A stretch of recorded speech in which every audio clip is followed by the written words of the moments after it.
네, 안녕하세요. 이번 시간에는 최근에 어마어마한 그 관심을, 주목을 받고 있는 중국의 헝따 그룹에 대한 이야기를 해보고자 합니다. 헝따라는 말 자체가 보면요. 이게 우리말로 하면은 이게 항상 할 때 항자거든요. 항대, 항상 크다. 이름 자체가 아주 굉장히 그 뭐라 그럴까요? 중국스럽죠. 예. 그리고 이걸 뭐 영어로 하면은 영문명은 에버가 뭐 항상 그런 뜻이잖아요. 에버그란데, 에버그란드, Grande, 에버그란데, 뭐 에버그란드, 뭐 이런 식으로 불립니다. 근데 이제 이렇게 항상 커왔던, 그리고 가장 그 중국의 부동산 개발업체 중에서 가장 큰 그 성장 속도를 자랑했던 헝다가 지금 최근에 위기를 맞고 있는데요. 어, 이번 영상은 크게 두 가지로 나눠 봤어요. 하나는 뭐냐면 헝다 자체에 대한 문제에 대해서 알아봤고요. 즉, 이 헝다가 이제 향후에 뭐 부도를 낼 것이냐, 디폴트가 될 것이냐, 또는 만약에 그런 최악의 경우가 왔을 때 이게 또 어떤 그 시스템, 중국 금융 시스템 전체에 어떤 커다란 그 위험을 가지고 오고 뭐 금융 위기로까지 갈 것이냐, 그거에 대한 문제를 다뤄봤고요. 그 다음에 두 번째 영상에서는 큰 주제로 말한다면 두 번째 영상에서는 이것이 즉 헝다의 위기가 현재 중국 전체 경제 성장 모델에서 어떤 위치를 차지하고 있고 중국 경제 성장 모델이 떻게 변화하는 하고 있고 그런 와중에서 이 위기가 발생했는지 좀 더 거시적인 측면에서 차원에서 한번 바라보는 크게 두 가지를 준비해 보았습니다. 일단 먼저 뭐 우리 너무 이제 매스컴을 통해서 많이 아시겠지만은 뭐 지금이 2등인데요. 뭐 한때 최고의 부동산 개발 업체였죠. 헝따는요. 그리고 현재 총 부채가 대략 뭐 3천억 달러라고 합니다. 3천억 달러 하면은 우리가 감이 안 오는데 내년 우리나라 예산이 대략 600조 좀 넘는데요. 그거의 한 반을 훌쩍 넘기는 어마어마한 그 부채 규모죠. 그래서 이제 최근에 그 뭐 헝다 그룹의 그 가치는 뭐 한 1년 전 대비해서 이제 그 헝다 그 주가는 대략 한 30 홍콩 달러 정도에서 지금 한 뭐 2.5, 뭐 한 3 이 정도로 어마어마하게 떨어졌습니다. 그리고 어 이런 이제 그 위기가 왔을 때 중요한 건 헝다가 회사차를 발행했는데요. 헝다 회사채는 중국 내에서 발행한 것도 있고 해외 즉 달러 회사채를 발행한 것도 있는데요. 그 움직임을 보면요. 보통 중국 내에서 그 회사채를 발행할 때는 100위안을 기준으로 합니다. 그래서 보면은 어, 언젠가요? 예, 작년 1년 전에는 보면은 대략 한 94, 그러니까 100이니까 조금 할인이 됐죠. 디스카운트 된 가격에서 거래가 되고 있다가 이게 최근에 급격히 떨어져서 25원에 거래가 되고 있습니다. 즉 대략 이제 뭐 여러 가지 그 회사채는 종류가 많죠. 요거는 2023년 1월물이 만기인 회사채 가격을 하나 봤는데요. 다른 것들은 뭐 예를 들어 내년에 만기가 되는 것도 있고 좀 더 오래 있다 만기가 되는 것도 있는데 대략 보면 한 25원 근처에서 즉 처음에 발행가가 100원이었다면은 그거의 한 4분의 1 정도에서 거래가 되고 있고 급기야는 중국 그 SE 그 중국 뭐 증권거래위원회 같은 데가 있겠죠. 거기에서 거래를 중지시키고 블락딜만 허용하게 했어요. 블락딜이라는 것은 뭐냐면은 음, 이게 그냥 시장에서 그냥 일반 이 이제 회사채는 일반 개인들도 매매를 할 수가 있는데요. 그 거래량도 적을 뿐만 아니라 가격이 굉장히 급등나게 심하게 했죠. 그래서 정확한 가격을 그 가져온 그 이 시장을 통해서 알 수 있다기보다도 굉장히 왜곡된 가격이 나오니까 일단 시장에서 거래는 중지시키고 그다음에 그 기관들끼리 예를 들어 헝다의 사채를 대규모로 뭐 보유한 어느 은행이 있다면은 그 은행하고 또 다른 또 뭐 그 사채 그 회사채를 구매하려는 세력이 있으면은 뭐 10주씩 사고 파는 게 아니라 뭐 100만 주씩 뭐 이런 식으로 그 회사채 시장에서 이제 블록들만 허용하는 방식으로 가고 있습니다. 굉장히 이제 상황이 어렵다는 얘기를 반증하는 거죠. 여기 이제 중국 국내에서의 그 채권 가격이라면 요거는 이제 그 여러 가지 여러 가지 그 만기에 대해서 해외에서 발행한 그 채권 가격인데요. 이것도 마찬가지로 거의 뭐 30, 25 이 정도 수준에서 현재 거래되고 있습니다. 그러니까 뭐 거의 이제 이 차트만으로 본다면은 이건 망하는 회사구나 이렇게 알 수가 있겠죠. 그런 식으로 이제 느낌이 오죠. 자, 그러면 이제 헝따가 이렇게 어려워졌는데 왜 어려워졌을까? 그거를 찾기 위해서는 먼저 중국의 부동산 개발업체들의 비즈니스 모델이 어떻게 되었나 그걸 좀 살펴볼 필요가 있습니다. 중국 부동산 개발업체의 비즈니스 모델 또는 뭐 이 수익 모델, 사업 모델은요 크게 세 가지로 이루어졌습니다. 먼저 중국에서는 토지가 국유화되어 있기 때문에 어떤 그 부동산 개발업체라면은 제일 먼저 토지를 확보해야 되겠죠. 근데 토지를 누가 주냐면은 지방정부. 예를 들자면 뭐 베이징이라면은 북경시 시정부에서, 뭐 심천이라면 심천시 시정부에서 여기 이번에 이런 좋은 뭐 상업공간 또는 저 주거 공간이 나왔으니까 이번에 이것을 여러분들에게 그 개발업체들에게 팔겠습니다. 그러면 그냥 아무리 중국이라도 여기다 내 친한 사람이니까 네가 가져가 이럴 수는 없겠죠.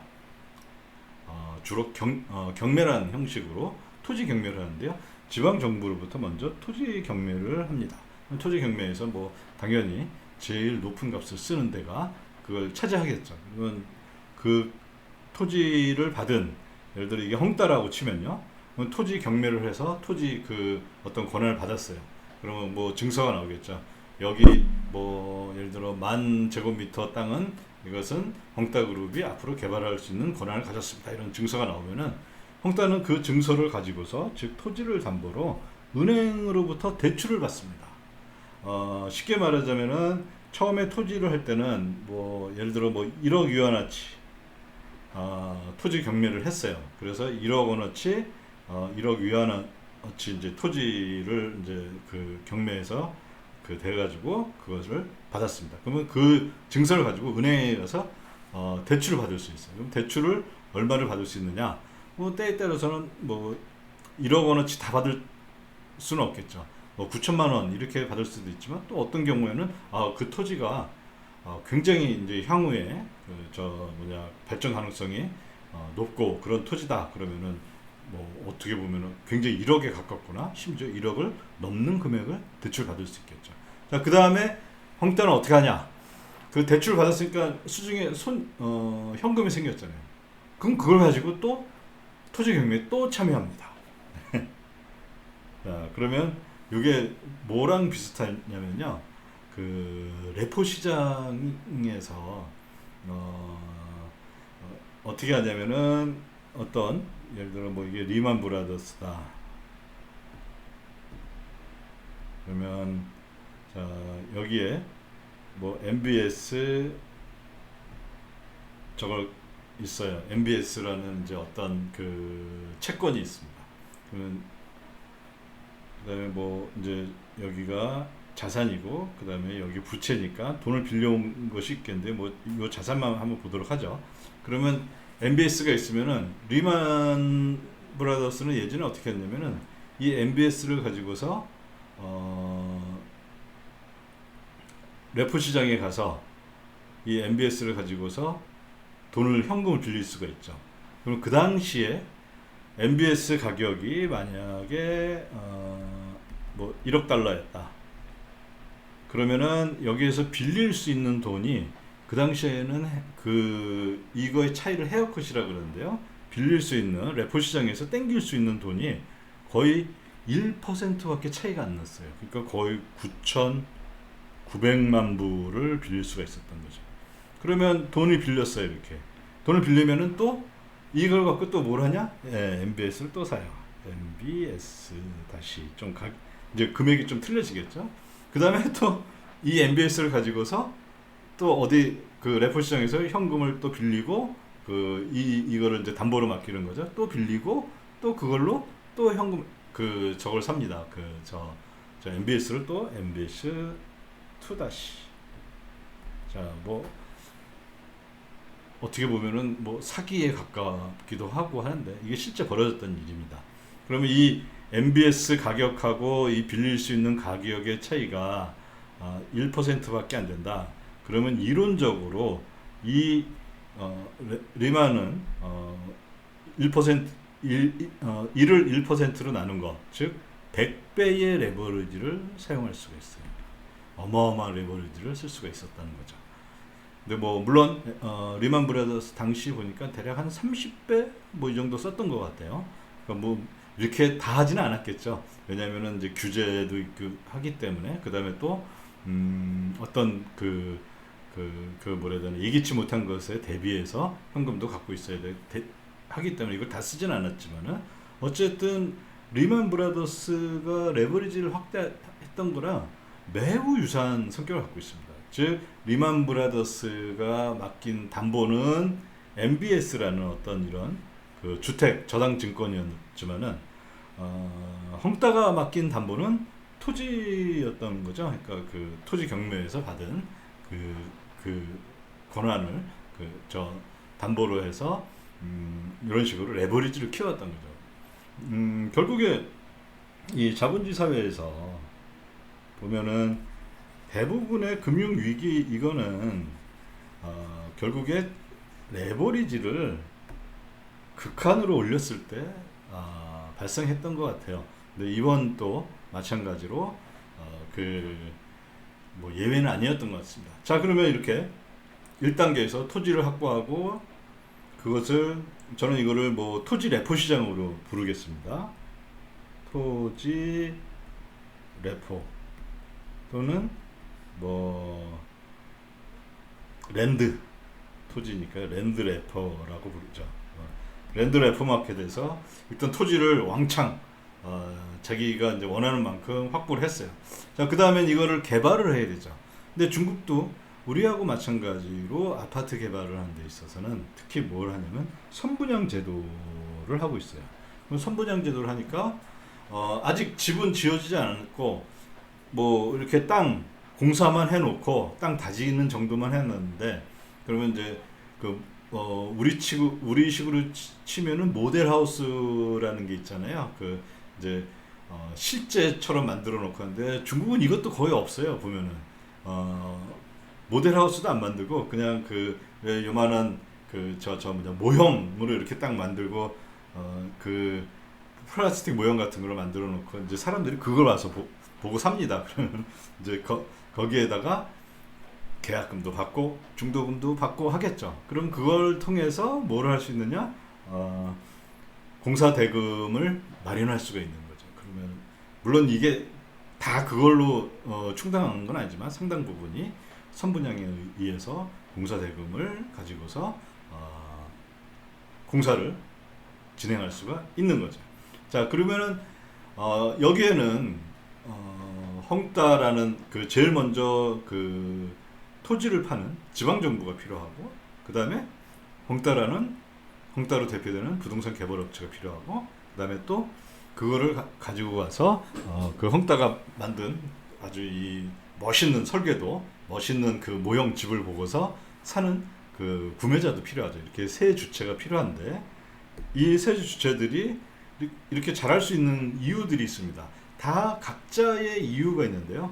먼저 지방정부는 지방정부의 재정에 상당히 많은 주요 수입원은 토지 경매로부터 나옵니다. 중국에서는요. 그러면 그 토지를 팔아서 지방정부가 하는 건 뭐냐? 주로 SOC 건설에 많이 써요. 즉 뭐냐면은 도로를 한다든지 아니면은 다리를 넣는다든지 아니면 어마어마하게 전 세계에서 가장 긴 규모의 이 철도 그리고 고속철도를 중국이 보유하고 있는데 그런 걸 만든다든지 그런 그 공공 건설에 필요한 도로 뭐 항만 뭐 다리 철도 이런 데에 그 돈을 씁니다. 그 지방 정부로서는 자기가 갖고 있는 토지를 팔아서 하니까 좋죠. 근데 보통 토지를 한번 팔면은 이게 판다는 의미는 좀 정확하진 않은데요. 그러니까 뭐냐면은 임대해 주는 거죠. 토지를 사용권을 파는 건데요. 근데 이게 대략 70년 정도입니다. 그러니까 한번 토지를 어느 개발업체한테 사용권을 주면은 그 개발업체는 그걸 한 70년간 사용할 수가 있어요. 그러면 뭐 이제 이런 상황에서는 이제 부동산 개발업체는 뭐 이게 뭐 10년 이러면은 이거 10년 뒤에 어떻게 하지 하는데 70년 이러니까 어떻게 보면 굉장히 안심하고 그 토지 경매에 참여할 수가 있던 거죠. 그다음에 이제 부동산 개발업체는 방금 전에 설명했듯이 그 획득한 토지를 기반으로 리포 파이낸싱을 그대로 합니다. 랜드 리포를 하는 거죠. 그 다음에 레버리지를 최대한 사용하고 아까 말씀드렸듯이 선분양으로 공사대금을 마련하는 이런 게 이렇게 딱딱 이제 맞아 떨어지죠. 그 다음에 이제 마지막 남은 퍼즐이 누구냐면 부동산 구매자인데요. 부동산 구매자들은 어떤 생각을 하고 있느냐? 미리 선분양이니까 어떻게 보면은 그 동안에 자기 그 이자라든지 이 기회 비용이 발생하지만은 어떤 생각을 하냐면 내가 2년 후에 집을 받게 된다면은 뭐 1년 후에 받는다면은 그 동안에 집값이 상승할 것이라는 그런 기대를 하는 거죠. 그러면 이 모든 지방정부와 부동산 개발업체와 부동산 구매자가 이해가 딱 맞아떨어지는 유일한 이유는 뭐냐면은 집값이 가격 상승이 계속 지속적으로 지속적으로 이루어진다. 지속적인 가격 상승이 벌어질 것이라는 그런 전제를 가지고 있는 겁니다. 그러니까 이 세 개의 주체가 모든 이해가 다 정확하게 맞아떨어지니까 이런 일들이 벌어졌던 거죠. 그리고 이런 일은 주로 그 전에도 있었지만은 가장 좀 뭐라 그래야 될까요? 활발하게 있었던 게 2008년 금융위기 이후에 중국에 보면은 수출이 급감합니다. 성장률도 2007, 8년에 고점을 찍고 2008년부터 급감을 하게 되는데 그거에 대해서 중국이 전 세계에서 거의 최초로 중국 돈으로 4조 위안 그 당시 중국 GDP의 한 11% 정도 달했다고 합니다. 4조 위안의 부양책을 내놓습니다. 2008년에 미국도 굉장히 어려웠고 유럽도 마찬가지로 유럽은 뭐 2012년까지 갔었는데요. 굉장히 어려운 상황이었는데 이 당시에는 사실 어떤 재정 정책을 미국이나 유럽이나 크게 하지는 않았어요. 주로 통화 정책으로서 그 문제를 해결하려고 했었는데요. 이때 중국이 2009년부터 시작해서 이제 어마어마한 그 경기 부양책을 내놓게 되죠. 요 경기 부양책은 전 세계 네로라는 그 경제학자들의 어마어마한 칭찬을 받았습니다. 사실 중국뿐만 아니라 전 세계를 살리고 있다. 뭐 대표적인 그 경제학자로서 노벨상 수상자였던 폴 크루거만 같은 대학자도 중국이야말로 굉장히 잘하고 있다라는 그런 식으로 2009년에 굉장히 뭐 칭찬을 많이 했었던 거죠. 물론 근데 이 2008년 이후에 2009년 10년에 있었던 이 4조 위안의 이 경기 부양책 이게 제가 볼 때는 뭐 2부에서 또 말씀드리겠지만은 현재 홍다 위기에 어떻게 보면 가장 밑바닥에 있는 가장 중요한 원인이 아니었나 이렇게 생각합니다. 어쨌든 이렇게 우리는 중국 부동산 개발업체의 비즈니스 모델을 뭐 간단히 살펴보았고요. 이제 중국말로 산티아오 홍시엔이라고 불리는 것에 대해서 알아보도록 하겠습니다.